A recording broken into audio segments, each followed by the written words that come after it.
2026ஆம் ஆண்டு தமிழகத்தில் நடைபெற இருக்கின்ற சட்டமன்ற பொதுத் தேர்தலில் திமுகவுடன் கூட்டணி வைத்திருக்கிறது முதல் முறையாக தேமுதிக. திமுக தலைமையிலான கூட்டணியில் இடம்பெற்றுள்ள தேமுதிகவிற்கு 10 சட்டமன்ற தொகுதிகள் ஒதுக்கப்பட்டிருக்கின்றன. அதற்கான வேட்பாளர் பட்டியலை தேமுதிகவினுடைய பொதுச் செயலாளர் திருமதி பிரேமலதா விஜயகாந்த் அவர்கள் அறிவித்திருக்கிறார். இந்த அறிவிப்பின் மூலமாக நேரடியாக பல்வேறு தொகுதிகளில் பாமக அதிமுகவுடன் மோதுகிறது தேமுதிக.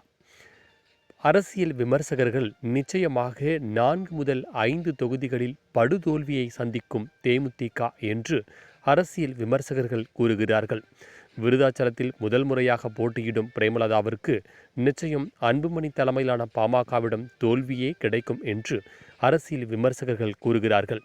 இதையெல்லாம் கடந்தும் மயிலத்தில் முன்னாள் அமைச்சர் சி.வி. சண்முகத்துக்கு எதிராக தேமுதிக களம் காண்கிறது. சி.வி. சண்முகத்துக்கு எதிராக தாக்கு பிடிக்க முடியாது. மயிலத்தில் சி.வி. சண்முகத்திற்கு எளிதாக வெற்றி வாய்ப்பு கிடைக்கும். சி.வி. சண்முகம் அவர்களுக்கு நல்ல நேரம் கிடைத்திருக்கிறது என்று தேமுதிகவின் போட்டியால் சி.வி. சண்முகம் எளிதாகவே தேர்தலில் வெற்றி பெற்று விடுவார் என்று அரசியல் விமர்சகர்கள் கூறுகிறார்கள். இதையெல்லாம் கடந்தும் தருமபுரி மாவட்டத்தில் பாமகவிற்கு செல்வாக்கு மிகுந்த மாவட்டமாக கருதப்படுகின்றன. தமிழ்நாட்டில் தருமபுரி சட்டமன்ற தொகுதியிலும் ஓமலூர் சட்டமன்ற தொகுதியிலும் சேலம் மேற்கு போன்ற வன்னியர்கள் அதிகமாக இருக்கின்ற தொகுதிகளில் விருதாச்சலம், சேலம் மேற்கு, தருமபுரி, ஓமலூர் போன்ற 4 தொகுதிகளில் பாமகவை எதிர்கொள்கிறது தேமுதிக.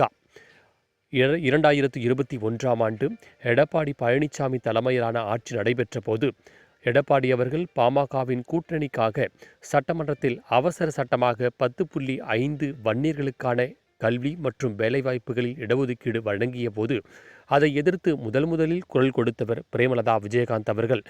ஒரு சாதிக்கு மட்டும் நீங்கள் இடஒதுக்கீடு கொடுத்தால் என்ன நியாயம்? எல்லா சாதிகளுக்கும் தானே கொடுக்க வேண்டும். எல்லா சாதிகளும் கேட்டால் நீங்கள் என்ன செய்வீர்கள் என்று வன்னியர்களுக்கு எதிராக தன்னுடைய மோசமான ஒரு கருத்தை வெளியிட்டிருந்தார் பிரேமலதா விஜயகாந்த். ஆனால் இன்று மயிலம், விருதாச்சலம், தருமபுரி, ஓமலூர், சேலம் மேற்கு போன்ற வன்னியர்கள் அடர்த்தியாக இருக்கின்ற பகுதிகளில் திமுக கூட்டணியில் போட்டியிடுகின்றார். இதற்கு 5 ஆண்டுகளாக திமுக ஆட்சியில் அதிருப்தியில் இருக்கும் இந்த 5 தொகுதிகளும் 10.5 வன்னியர்களுக்கான இடஒதுக்கீடை தடை செய்த திமுகவுடன் கூட்டணி வைத்ததால் வன்னியர்களுக்கான இடஒதுக்கீட்டுக்கு எதிராக கருத்துக்களை தெரிவித்த பிரேமலதாவிற்கு இந்த 5 தொகுதிகளிலும் தோல்வியே கிடைக்கும்.